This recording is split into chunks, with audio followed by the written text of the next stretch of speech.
We've got another portable power station. This is the Hamswan 600W power station. It's got a long model number, so I'll put it down below here so you can see it. I can't remember it off the top of my head, so that's where it's going to have to be. This is more of what I call a wallet-friendly power station.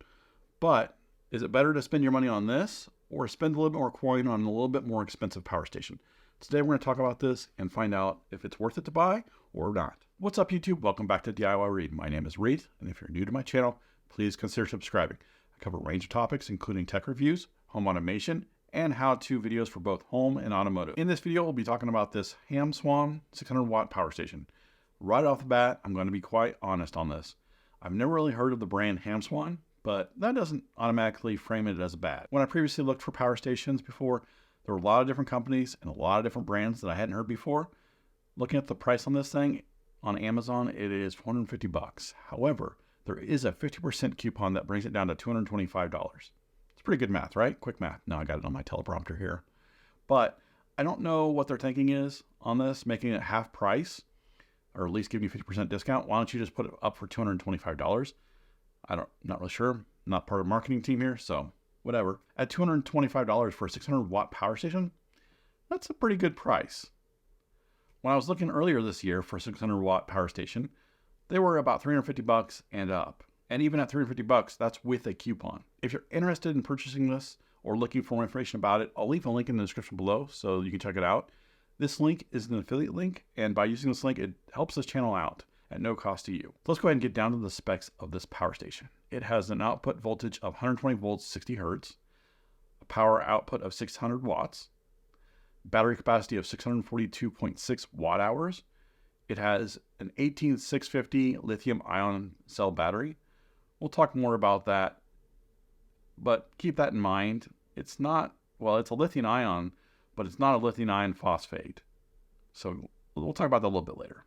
The charging time on this is about 7 to 8 hours. This will take a 36 volt solar panel, which will charge 100 to 400 watts, which is pretty impressive for this price. And at last, this thing weighs 14.5 pounds. Well, 14.51 pounds. So close enough. Now let's take a look at the power station itself. First off, here in all its glory, dark gray and some goldish yellow in color. You have a nice carrying handle at the top. Now moving to the front, you have two 12 volt cigarette style sockets. One is a 24 volt at 10 amp and the other is 12 volts at 10 amps. Moving down below that, we have two charging ports, or should I say input ports. You have a solar panel charging port, and then you have the barrel style connector for charging the power station. Now I wanted to mention they do provide you a charging cable for the 120 volt outlet at home and a 12 volt for charging in a vehicle. Moving over from here, you have your DC outputs, two 12 volt 10 amp barrel connectors or ports, a 5 volt 2.4 amp USB port, an 18 watt USB port, and a 60 watt USB-C port. Moving to the far right, you have two AC outputs, two 120 volt ports with 600 watts. Now moving up from there, we have the power button. One thing I noticed, this button only needs to be pressed. Most power stations I've seen, you have to hold the button down for a little bit for it to turn on. This one, it just turns on if you press it. This may or may not allow for an accidental button push, but it's possible it may run down your battery just a little bit if it accidentally gets pushed in your vehicle or wherever it is. That being said, it does have an auto off, and can't remember, I think it's after a couple hours, so it does automatically turn itself off. Moving to the center, you have the display. Now this right here is nice to have. The other power station I reviewed didn't have a meter to show how many hours or minutes I had left on the battery. It just showed like a percentage left, and with the percentage, I'm not really sure how long I have.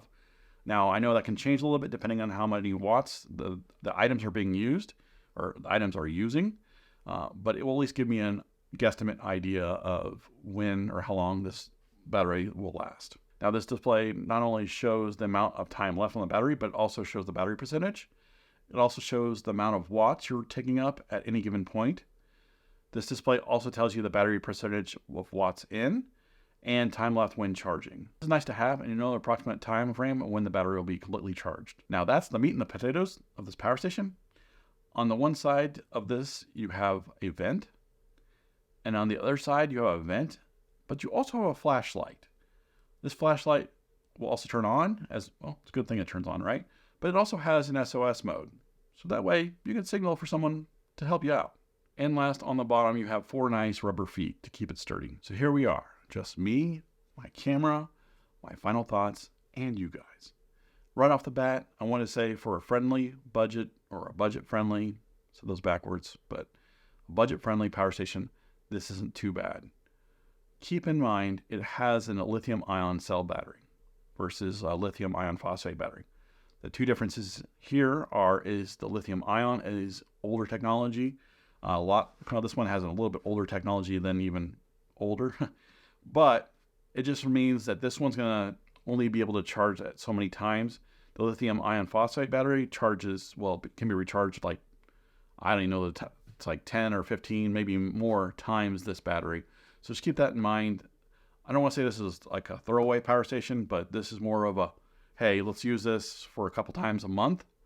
Or if I use it once a week or once a month, or even less than that, it'd be good to go for many years.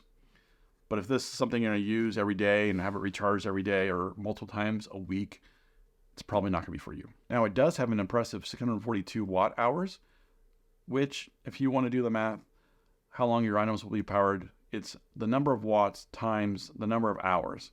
So if your item takes 50 watts to power, it'll use 500 watts in 10 hours. So hopefully you get the idea there. Because if you have 50 watts you're using on this, it's going to be more than 10 hours since it only takes 500 watts, and this does 642. So again, pretty good, budget friendly if you're not going to use it very often.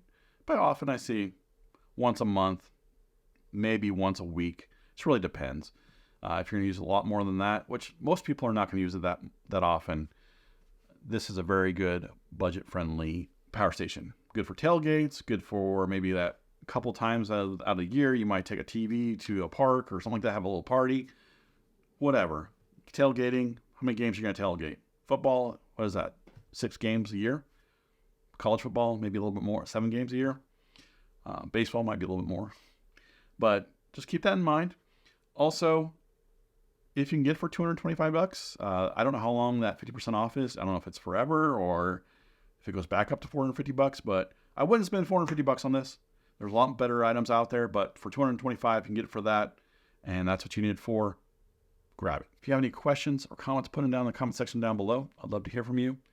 What could you make use for this? Would you have a tailgate to go to? Who's your favorite team if you have a tailgate? Let me know in the comments section below. If you're new to my channel, please consider subscribing for more tech review videos, as well as home and automotive how-to videos. Thanks for watching, and I will see you next time.